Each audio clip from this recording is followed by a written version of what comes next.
Hello viewers.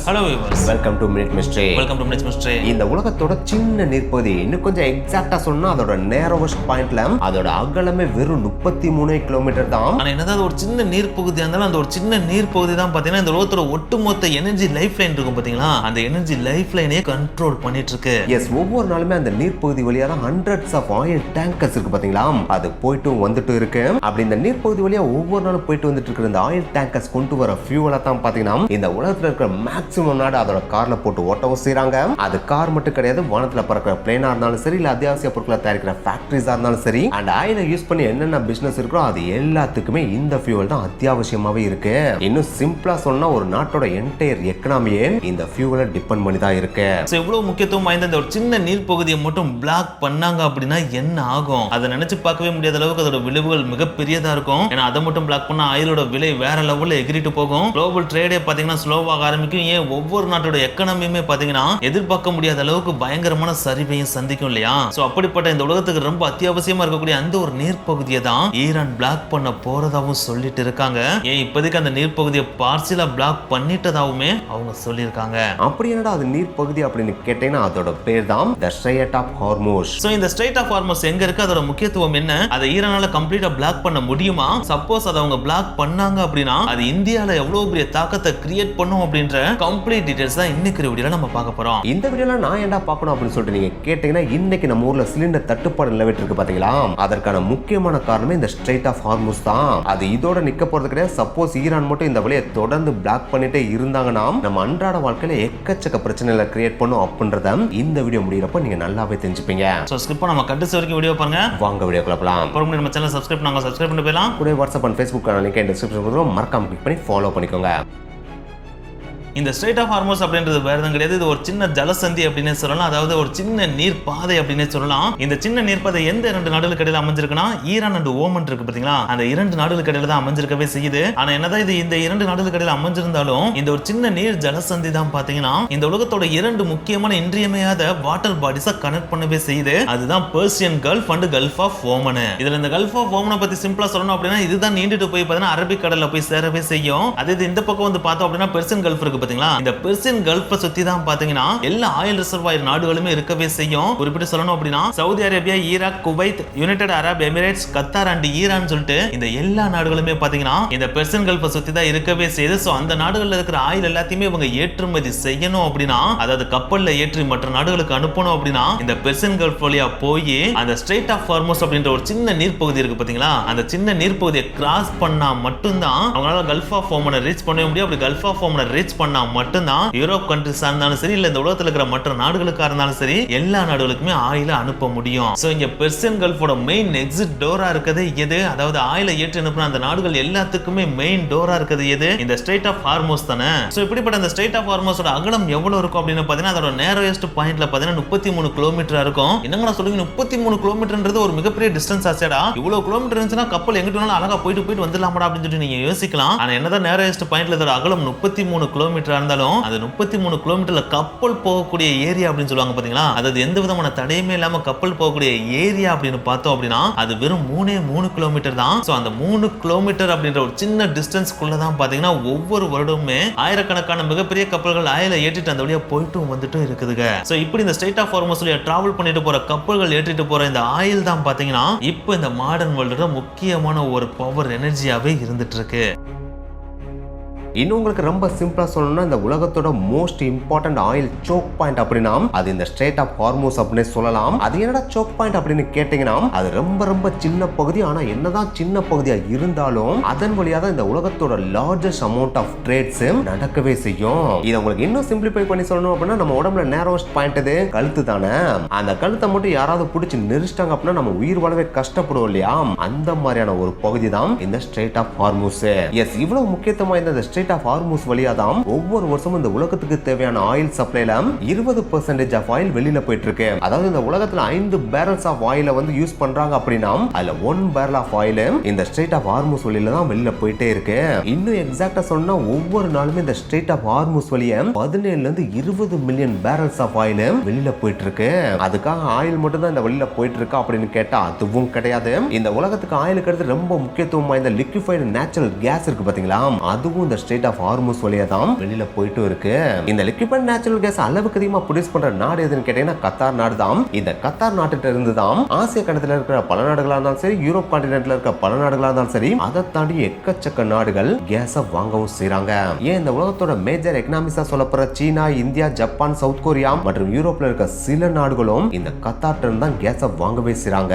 அப்படி இந்த நாடுகள் எல்லாம் கத்தார்ல இருந்து வாங்குற கேஸ் ஸ்ட்ரெயிட் ஆஃப் ஹார்மூஸ கடந்து தான் அந்த நாடுகளுக்கு போகவே செய்து. சோ அவ்வளவு முக்கியத்துவம் வாய்ந்த இந்த ஹார்மூஸ் ஜலசந்தியை மட்டும் யாராவது டெம்பரவரியா பிளாக் பண்ணாலே அடுத்த சில மணி நேரத்திலே ஆயிலோட பிரைஸ் கிடுகிடுன்னு உயர ஆரம்பிக்கும். ஷிப்பிங் கம்பெனிஸ் எல்லாம் பேனிக் ஆக ஆரம்பிப்பாங்க. ஏன் இந்த உலகத்தோட பல நாடுகளோட கவர்மெண்ட்டே சப்போஸ் நமக்கு ஆயில் அண்ட் கேஸ் கிடைக்கலாம்னா அடுத்து என்ன பண்ண போறோம் அப்படின்ற எமர்ஜென்சி பிளானிங்கையும் பண்ண ஆரம்பிப்பாங்க.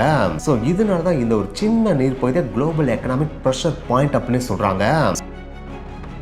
இப்படிப்பட்ட எவ்வளவு முக்கியத்துவம் வாய்ந்த இந்த ஸ்ட்ரெயிட் ஆஃப் ஹார்மஸ் யாருக்கு அட்வான்டேஜா இருக்கு அப்படின்னு பாத்தீங்கன்னா, இப்போ போர்ல ஈடுபட்டு இருக்கிற ஈரான் இருக்கு பாத்தீங்களா, அந்த ஈரானுக்கு ரொம்பவே அட்வான்டேஜா தான் இருக்கு. ஏன்னா இந்த ஸ்ட்ரெயிட் ஆஃப் ஹார்மஸோட மேக்ஸிமம் வடக்கு கடற்கரை பகுதி யாருக்கு சொந்தமா இருக்கு அப்படின்னு பாத்தீங்கன்னா, இப்போ போரிட்டு இருக்கிற ஈரானுக்கு தான் சொந்தமாவே இருக்கு. சோ அதனாலேயே இந்த அட்வான்டேஜ் எடுத்துக்கிட்ட ஈரான் கடந்த சில வருடங்களாவே என்னென்ன பண்ணிருக்காங்க அப்படின்னு பாத்தீங்கன்னா, அந்த வடக்கு கடற்கரை பகுதியில் இதுவரைக்கும் இல்லாத அளவுக்கு அதிகமாக fast attacking boats, naval mines, coastal missile systems, drones and surveillance equipment சொல்லிட்டு இது எல்லாத்தையுமே பார்த்தீங்கன்னா அளவுக்கு அதிகமாக கொண்டு வந்து நிப்பாட்டவே செஞ்சுட்டாங்க. இப்படி நிப்பாட்டினது எதுக்கு அறிகுறியா நிப்பாட்டிருக்காங்க அப்படின்னு பாத்தீங்கன்னா, எங்க மேல எவனாச்சும் கை வச்சீங்க அப்படின்னா நாங்க கண்டிப்பா இந்த ஸ்ட்ரெயிட் ஆஃப் ஹார்மஸ்ல கையை வப்போண்டா அப்படின்றத எச்சரிக்கிற விதமா தான் இது எல்லாத்தையுமே அந்த கடற்கரையில கொண்டு வந்து நிப்பாட்டவே செஞ்சிருக்காங்க. சோ இப்படி இது வரைக்கும் வாய்வலே சொல்லிட்டு இருந்த எந்த ஒரு சிச்சுவேஷன் இப்ப செயல்ல காட்ட வேண்டிய நிலைமை வந்துருச்சு இல்லையா? ஏன்னா இது நாள் வரைக்கும் ஈரானுக்கு அந்த அளவுக்கு பெருசா அச்சுறுத்தல் இல்லாம இருந்துச்சு. ஆனா இப்ப அவங்களுக்கு போர் நடந்துட்டு இருக்கனால அச்சுறுத்தலும் வந்துருச்சு இல்லையா? சோ அதனாலே அவங்க சொன்னதை செயல்படுத்துற விதமா நாங்க ஸ்ட்ரெயிட் ஆஃப் ஹார்மஸை பிளாக் பண்றோம் அப்படின்ற மாதிரி இனிமேல் இந்த ஸ்ட்ரெயிட் ஆஃப் ஹார்மஸ் வழியா பெர்சியன் கல்ஃப்ல இருந்து ஆயிலை ஏத்திட்டு எந்த ஒரு கப்பலும் வரக்கூடாது.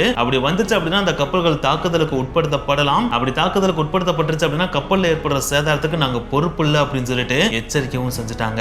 இப்படி ஒரு எச்சரிக்கை வந்ததுக்கு அப்புறமும் எந்த ஒரு கப்பல் கம்பெனியாச்சும் இந்த ஸ்ட்ரெயிட் ஆஃப் ஹார்மஸ் வழியா போயிட்டு பெர்சியன் கல்ஃப்ல போயிட்டு ஆயிலை ஏத்திட்டு வருவாங்களா அப்படின்னு கேட்டா அதுக்கு வாய்ப்பே கிடையாது இல்லையா? ஏன்னா தானா போயிட்டு எந்த ஒரு எலியாச்சும் பாம்பு பொறிக்குள்ள போய் மாட்ட போறேன்னு தெரிஞ்சுட்டு போய் மாட்டுமா அப்படின்னு கேட்டா மாட்டாது இல்லையா? அப்படி மாட்டினா அது நம்ம கப்பலுக்கு மிகப்பெரிய சேதாரத்தை கிரியேட் பண்ணிரும் அப்படின்றதுனாலேயே மேக்ஸிமம் கம்பெனிஸ் அவங்களோட கப்பலை இங்க அனுப்புறதுக்கே யோசிக்கிறாங்க. சப்போஸ் சில கப்பல்கள் அவங்களோட தைரியத்தை வர வச்சுட்டு இந்த பக்கம் அனுப்புறது அனுப்ப யோசிச்சாலும் இன்சூரன்ஸ் கம்பெனிஸ் இருப்பாங்க பாத்தீங்களா, அந்த இன்சூரன்ஸ் கம்பெனிஸ் ஏங்க என்னங்க இவ்வளவு பெரிய பதற்றம் போயிட்டு இருக்கு, நீங்க பாட்டுக்கு அங்க போய் கப்பல் அனுப்புறீங்க, அப்படி கப்பல் அனுப்பி அங்க போய் அந்த கப்பலுக்கு ஏதாச்சும் ஒண்ணு ஆச்சு அப்படின்னா அதுக்கப்புறம் இன்சூரன்ஸ் சொல்லிட்டு எங்க கிட்ட எல்லாம் நீங்க வரக்கூடாது, அப்படி வந்தீங்கன்னா எங்களால அதுக்கான அமௌண்ட்டை பே பண்ண முடியாது அப்படின்னு சொல்லிட்டு இன்சூரன்ஸ் கம்பெனிஸ் கைவிரிக்கவும் செய்யறாங்க. அப்படி கைவிரிக்கிறதுனாலயே கிட்டத்தட்ட கப்பல் கம்பெனிஸ் எல்லாமே பாத்தீங்கன்னா அந்த பக்கம் கப்பல் அனுப்புறதுக்கு தயங்கிட்டு இருக்காங்க அப்படின்னு சொல்றாங்க. இதனாலே ஸ்ட்ரெயிட் ஆஃப் ஹார்மஸ் வழியா நடந்துட்டு இருந்த ஆயில் அண்ட் கேஸ் டிரான்ஸ்போர்ட் பாத்தீங்கன்னா படிப்படியா குறைஞ்சிட்டு வருது அப்படின்னு சொல்லப்படுது. சரி அதெல்லாம் ஓகே, இந்த ஸ்ட்ரெயிட் ஆஃப் ஹார்மஸ் வழியா மட்டும் தான் ஆயில் டிரான்ஸ்போர்ட் பண்ணணுமா, கடல்ல வேற வழியே இல்லையா அப்படின்னு சொல்லிட்டு நீங்க கேட்டீங்கன்னா இருக்கதான் செய்யுது. ஆனா அந்த வழியால ஆயில் டிரான்ஸ்போர்ட் கப்பல் வழியா பண்ணோம் அப்படின்னா அது உலகத்தையே சுத்தி சுத்தி போய் பண்ற மாதிரி இருக்கும். இப்படி பண்றதுக்கு எக்கச்சக்கமா செலவாகவும் செய்யும், நாட்களும் பிடிக்கும். இது டைரக்டா எதுல வெளிப்படும் அப்படின்னு பாத்தீங்கன்னா ஆயிலோட பிரைஸ் ரேட் இருக்கு பாத்தீங்களா, அதுல அளவுக்கு அதிகமா வெளிப்படும். அப்படி வெளிப்பட்டுச்சு அப்படின்னா எல்லா நாட்டுல இருக்கிற மக்களும் ஆயில் அளவுக்கு அதிகமான காசு கொடுத்து வாங்க வேண்டிய சிச்சுவேஷன் கிரியேட் ஆகும். இது காம்ப்ளிகேட்டட் ப்ராசஸ், அதே நேரத்தில் நடைமுறைக்கு சாத்தியமே இல்லாத ப்ராசஸ்னால இந்த மாதிரியான டிரான்ஸ்போர்ட்டை எந்த ஒரு நாடுமே கையில் எடுக்கவும் மாட்டாங்க.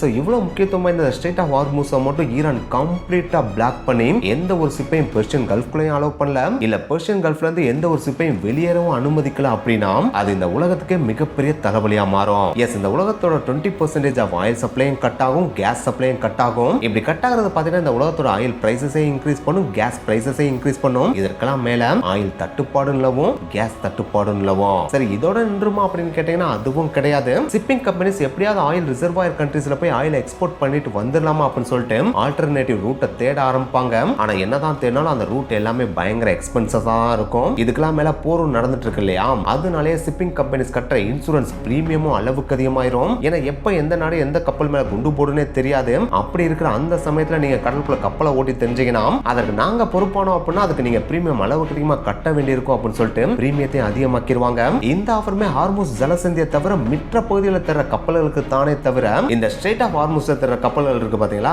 அதுக்குலாம் இன்சூரன்ஸே கிடையாது அப்படின்னு சொல்லவும் செஞ்சிருவாங்க. அண்ட் இது மட்டும் கிடையாது, ஆயிலோட பிரைஸ் அளவுக்கு அதிகமாகறதுனாலே ஏவியேஷன், மேனுஃபேக்சரிங், ஷிப்பிங், அக்ரிகல்ச்சர்னு சொல்லிட்டு எல்லா துறைகளும் பாதிக்கப்படவும் ஆரம்பிக்கும். டிரான்ஸ்போர்ட்டேஷன் எக்ஸ்பென்சஸும் அளவுக்கு அதிகமாகும். இது எல்லாத்துக்கும் மேல கேஸ் தட்டுப்பாடுனால அன்றாட மக்களும் பாதிக்கப்பட ஆரம்பிப்பாங்க. சோ அப்படிப்பட்ட இடத்தை தான் ஈரான் இப்ப பிளாக் பண்ண ஆரம்பிச்சிருக்காங்க. ஆனா இது வரைக்கும் கம்ப்ளீட்டா பிளாக் பண்ணலன்னு சொல்றாங்க. சப்போஸ் கம்ப்ளீட்டா பிளாக் பண்ணா இது எல்லாமே நடக்கும். இல்ல இப்படி பார்ஷியலா பிளாக் பண்ணிருக்கதே ரொம்ப நாளைக்கு நீடிச்சாலும் இது எல்லாமே நடக்கும். சரி, உலகத்துக்கு நீங்க சொன்னதெல்லாம் ஓகே தான். இந்தியாவுக்கு என்னடா தாக்கம் கிரியேட் ஆகும் அப்படின்னு சொல்லிட்டு கேட்டீங்க அப்படின்னா, இந்தியாவுக்கு இது ஒரு மிகப்பெரிய தாக்கத்தை தான் கிரியேட் பண்ணும். ஏன்னா இந்தியா மேக்ஸிமம் எந்த நாடுகள்லாம் ஆயில் அண்ட் கேஸுக்கு டிபெண்ட் பண்ணி இருக்கு அப்படின்னு பாத்தீங்கன்னா, Saudi Arabia, Iraq, UAE, Kuwait and கேஸுக்கு பாத்தீங்கன்னா கத்தார் டிபெண்ட் பண்ணி இருக்கு. இந்த 5 நாடுகளுமே எந்த இடத்துல இருக்கு? பெர்சியன் கல்ஃப்ல தான் இருக்கு. சோ பெர்சியன் கல்ஃப்ல இருந்து ஆயில் அண்ட் கேஸை எடுத்துட்டு வரணும் அப்படின்னா எந்த வழியா வந்தா மட்டும் தான் டிரான்ஸ்போர்ட் பண்ண முடியும்? ஸ்ட்ரெயிட் ஆஃப் ஹார்மோஸை கிராஸ் பண்ணா மட்டும் தான் டிரான்ஸ்போர்ட் பண்ண முடியும். சோ அந்த ஒரு strait of Hormuz already Iraq பார்சலா பிளாக் பண்ணிட்டாங்க. அப்படி பார்சலா பிளாக் பண்ணதோட வெளிப்பாடா தான் பார்த்தா நம்ம நாட்டுல கேஸுக்கு எக்கச்சக்கமான தட்டுப்பாடு கிரியேட் ஆக ஆரம்பிச்சிருச்சு. அது நம்மளால கண்கூட பார்க்கவும் முடியுது. எக்கச்சக்கமான நியூஸும் வெளியே வர ஆரம்பிச்சிருச்சு. ஏன்னா இதுக்கு முன்னாடி நம்ம சிலிண்டர் வாங்கி 21 நாள்ல பார்த்தீங்கன்னா கேஸை பதியலாம். அப்படி 2 இல்லாட்டினா 3 நாள்லயே பொது சிலிண்டர் நம்மளுக்கு டெலிவர் ஆயிரும். ஆனா இப்ப இருக்கிற சிச்சுவேஷனுக்கு பாத்தீங்கன்னா நம்ம சிலிண்டர் வாங்கினதுல இருந்து 25 நாள் கழிச்சு தான் பதியவே முடியும். அப்படி பதிஞ்சதுக்கு அப்புறமும் 2 இல்லாட்டினா 3 நாள்ல டெலிவரி ஆகுமான்னு கேட்டா அதுக்கு வாய்ப்பே கிடையாது. குறைந்தது 10 நாள் வரைக்கும் ஆகலாம் அப்படின்னு சொல்லிட்டு கவர்மெண்ட் சைட்ல இருந்து சொல்லிட்டாங்க. இல்லாட்டினா அதுக்கு மேலேயும் போறதுக்கு வாய்ப்புகள் இருக்குன்றதையும் நம்மளால கண்கூடாவே பார்க்க முடியுது. இதுவே ஒரு மிகப்பெரிய தாக்கம்ன்றது நம்மளால புரிஞ்சுக்கவும் முடியுது. இது ஒரு பக்கம் இருக்கிறப்ப இன்னொரு பக்கம் எக்கச்சக்கமான நியூஸ்ல பார்த்தீங்கன்னா பெரிய பெரிய ஹோட்டல் ஆல்ரெடி க்ளோஸ் பண்ண ஆரம்பிச்சிட்டாங்க அப்படின்ற ஒரு நியூஸ் நம்மளுக்கு வந்துட்டு இருக்கு. அவங்க பாயிண்ட் ஆஃப் வியூல பாக்குறப்ப இது ஒரு மிகப்பெரிய இழப்பு அப்படின்னு நம்ம சொல்லலாம். ஏன்னா நம்ம கவர்மெண்ட் சிலிண்டருக்கு தட்டுப்பாடு கிரியேட் ஆக ஆரம்பிச்சிருச்சு அப்படின்றது தெரிந்த உடனே மக்களுக்கு தான் முன்னுரிமை கொடுக்கணும் அப்படின்னு சொல்லிட்டு கமர்ஷியல் சிலிண்டர் மேக்ஸிமம் கட் பண்ண ஆரம்பிச்சிட்டாங்க. சோ கமர்ஷியல் சிலிண்டர்ஸ் கட் ஆக ஆரம்பிச்சிருச்சு அப்படினாலே தொழிலுக்கு தேவையான சிலிண்டர்ஸ் டெலிவரி ஆகாது. அப்படி ஆகல அப்படினாலே ஹோட்டல்ஸ் எல்லாமே மூட வேண்டிய சிச்சுவேஷன் கிரியேட் ஆயிருது. அதுதான் இப்ப நம்ம ஒவ்வொரு நியூஸா பார்த்துட்டு இருக்கோம். இது பெரிய பெரிய ஹோட்டல்ஸ்க்கு மட்டும் கிடையாது, ரோட்ல சின்ன சின்ன தள்ளு வண்டியை போட்டு அதுல சமைச்சு வித்துட்டு இருக்கிற வியாபாரிகளுமே பாத்தீங்கன்னா இப்ப இக்கட்டான சூழ்நிலைக்கு தள்ளப்படுறாங்க. ஏன்னா அவங்களுக்கும் கமர்ஷியல் சிலிண்டர் கிடைக்கல அப்படின்னா அவங்களாலே அவங்களோட வாழ்க்கையை ஓட்ட முடியாத சிச்சுவேஷன்ல தான் இப்ப எல்லாருமே இருக்கும். இது ஹோட்டல் அண்ட் சின்ன சின்ன வியாபாரிகளுக்கு மட்டும் கிடையாது, ஹாஸ்டல்ல தங்கி இருக்கிற நபர்கள் இருப்பாங்க பாத்தீங்களா, அவங்களுக்குமே பாத்தீங்கன்னா இது ஒரு மிகப்பெரிய சிக்கலை கிரியேட் பண்ண ஆரம்பிச்சிருச்சு. ஏன்னா பிழைப்புக்காக சென்னை அண்ட் கோயம்புத்தூர் மாதிரியான பெரிய பெரிய சிட்டிஸ்ல போயிட்டு ஹாஸ்டல்ல தங்கி வேலை பார்க்குற நம்மளோட நண்பர்கள் எல்லாருமே எதை டிபெண்ட் பண்ணி இருப்பாங்க அப்படின்னு பாத்தீங்கன்னா ஹோட்டல்ல சாப்பிட்டு நம்ம வாழ்க்கையை ஓட்டிக்கலாம்னு தான் இருந்திருப்பாங்க. ஆனா அப்படிப்பட்ட அந்த ஒரு வாழ்க்கை முறையும் பாத்தீங்கன்னா இந்த சிலிண்டர் தட்டுப்பாடுனால ஒரு மிகப்பெரிய டிஸ்ட்ரக்ஷனை கிரியேட் பண்ணுது அப்படின்னே சொல்லலாம். இதுவும் அவங்க வாழ்க்கையில ஒரு மிகப்பெரிய பாதிப்பை கிரியேட் பண்ண ஆரம்பிச்சிருச்சு அப்படின்னே நம்ம சொல்லலாம். இது ஸ்டார்டிங் ஸ்டேஜ்ல தான் இருக்கே தவிர ஈரான் மட்டும் அந்த ஸ்ட்ரெயிட் ஆஃப் ஹார்மோஸை கம்ப்ளீட்டா பிளாக் பண்ணிட்டாங்க அப்படின்னா இதோட தாக்கம் மிகப்பெரிய லெவல்ல இருக்கும் அப்படின்னு எக்ஸ்பர்ட்ஸ் எல்லாருமே சொல்றாங்க. நம்ம இந்தியன் கவர்மெண்ட் கிட்டத்தட்ட 70 இருந்து 75 நாள் வரைக்கும் நம்மளுக்கு ஆயில் அண்ட் கேஸ்க்கு பேக்கப் இருக்கு அப்படின்னு சொல்லிட்டு சொல்றாங்க. ஆனா என்னதான் 70 இருந்து 75 நாள் வரைக்கும் பேக்கப் இருந்தாலும் அந்த 75 நாள் கடந்து போச்சு அப்படின்னா, அதாவது ஈரான் அமெரிக்கா வார் நிக்காம அதுக்கடுத்தும் கண்டினியூ ஆச்சு அப்படின்னா அது மிகப்பெரிய லெவல்ல கேஸ் அண்ட் ஆயிலுக்கு தட்டுப்பாடை கிரியேட் பண்ண ஆரம்பிச்சிடும். அப்படி மட்டும் கிரியேட் ஆகுச்சு அப்படின்னா அது இந்தியாவில் எவ்வளவு பெரிய விளைவுகளை ஏற்படுத்தும் அப்படின்றத நம்மளால இமேஜினே பண்ண முடியாத அளவுக்கு மிகப்பெரியதா இருக்கும் அப்படின்னு எக்ஸ்பர்ட்ஸ் சொல்றாங்க. சோ உலகத்துல இருக்கிற ஒரு சின்ன பகுதி தான் இந்த ஸ்ட்ரெயிட் ஆஃப் ஹார்மோஸ். ஆனா அந்த சின்ன பகுதியை பிளாக் பண்ணதுக்கு உலகத்துல இருக்க பல நாடுகள் ஆட்டம் கண்டுட்டு இருக்கு. சோ இதுக்கெல்லாம் காரணம் யுஎஸ், இஸ்ரேல் அண்ட் ஈரான் வார் தானே. இந்த வார் வேகமா முடியணும்னு நம்ம கடவுளை வேண்டிக்குவோம். ஏன்னா இந்த வார்னால மேல் இடத்துல இருக்கவங்களுக்கு பெரிய பிரச்சனை இருக்கோ இல்லையோ அன்றாட வாழ்க்கையை வாழ்ந்துட்டு இருக்க மக்களுக்கு இது ஒரு பெரிய பிரச்சனையா தான் இருந்துட்டு இருக்கு. இந்த போர் இப்படியே தொடர்ந்துட்டு இருந்துச்சு அப்படின்னா அன்றாட வாழ்க்கையை வாழ்ற மக்கள் அவங்க வாழ்றதுக்கே கஷ்டப்படுற நிலைக்கும் தள்ளப்படுவாங்க. சோ இதுக்கு ஒரே சொல்யூஷன் அந்த போரை வேகமா முடிக்கணும். அதுக்கு நம்ம ஒன்றும் பண்ண முடியாது, கடவுளை மட்டும் தான் வேண்ட முடியும். இருந்தாலும் இந்த சமயத்துல நம்ம எந்த மாதிரி நடந்துக்கிறோம் அப்படின்னா நம்ம இருக்கிற கேஸ் அண்ட் ஆயில பார்த்தீங்கன்னா நம்ம முன்னாடி யூஸ் பண்ண மாதிரி ரொம்ப அளவுக்கு அதிகமா செலவு பண்ணி யூஸ் பண்ணாம ரொம்ப சிக்கனமா எதுக்கு தேவையோ அதுக்கு மட்டும் நம்ம பயன்படுத்தணும் அப்படின்னா இருக்கிற கேஸ் அண்ட் ஆயில அளவுக்கு அதிகமான நாட்கள் நம்மளால யூஸ் பண்ணிக்க முடியும். அப்படி யூஸ் பண்ணோம் அப்படின்னா அதுக்குள்ள போர் முடிந்தது அப்படின்னா நம்மளோட ரெகுலர் லைஃப் நார்மல் வாழ்க்கை மறுபடியும் நம்மளுக்கு திரும்புறதுக்கான வாய்ப்பு அளவுக்கு அதிகமாகவே இருக்கும். சோ முடிஞ்ச அளவுக்கு சிக்கனமா இருக்கதே நல்லது. சோ இதை பத்தின உங்களுடைய கருத்துக்களை கீழே மறக்காம கமெண்ட் பண்ணுங்க. நெக்ஸ்ட் வீடியோ மீட் பண்ணலாம். பை.